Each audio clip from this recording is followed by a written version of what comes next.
Merci, Monsieur le maire, chers collègues. Le compte administratif que vous nous présentez aujourd'hui est le 4e à concerner un exercice complet sous votre mandature. Il est aussi le dernier que nous aurons à commenter avant les élections municipales. Nous disposons donc aujourd'hui d'un historique suffisant pour établir certaines constantes dans votre méthode. Je retiendrai 3 constantes.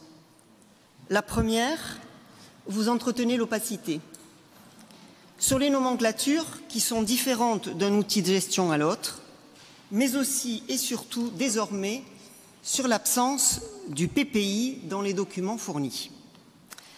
Deuxième constante, les ratios et les chiffres que vous présentez chaque année dans le compte administratif sont systématiquement très bons. Tout va mal au moment de faire les projections budgétaires et d'un seul coup, tout va bien quand il faut faire le bilan.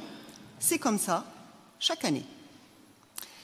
Ce qui m'a d'ailleurs régulièrement conduit à vous interroger sur la sincérité de vos budgets, cette volonté délibérée de noircir le tableau qui n'était en fait qu'une excuse pour augmenter la fiscalité et les tarifs qui continuent eux aussi.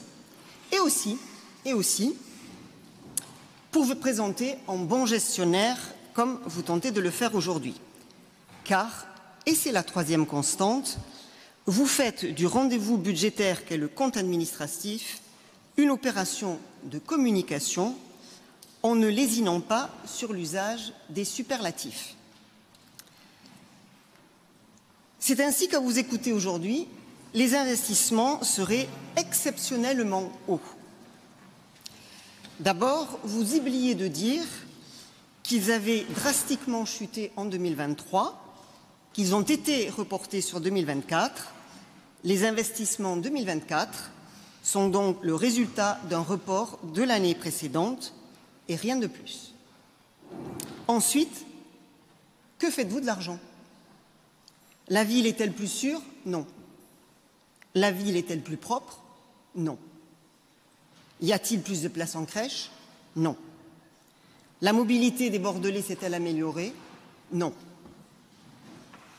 Le quotidien des Bordelais s'est-il dégradé? Oui. Y a-t-il de quoi bomber le torse? Non. De la même façon, parlons des dépenses de fonctionnement dont vous vous targuez qu'elles sont maîtrisées. La réalité est tout autre. La réalité, c'est que malgré la baisse des coûts de l'énergie, qui est quand même de plus de 30%, les autres charges à caractère général dérapent, le train de vie de la collectivité explose. En clair, vous ne parvenez pas à faire d'économies. Quant à l'épargne, je vais parler de l'épargne nette, celle qui inclut la charge financière. C'est important dans le contexte. Cette épargne nette, vous écrivez pudiquement qu'elle est dans la moyenne basse des 4 dernières années. Je cite vos propos. Pour parler clair, l'épargne nette chute drastiquement de 40% pour tomber à 0 à la fin de votre mandat avant de devenir négative. Or, c'est l'épargne nette et l'emprunt qui permettent de financer les investissements.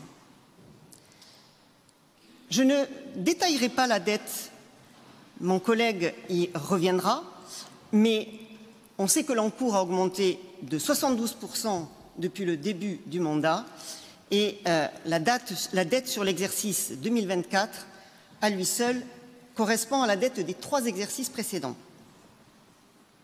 En conclusion, vous avez enclenché le cercle vicieux du surendettement. Alors oui, une fois de plus, j'exprime ma plus grande inquiétude sur votre politique qui nous conduit vers l'abîme.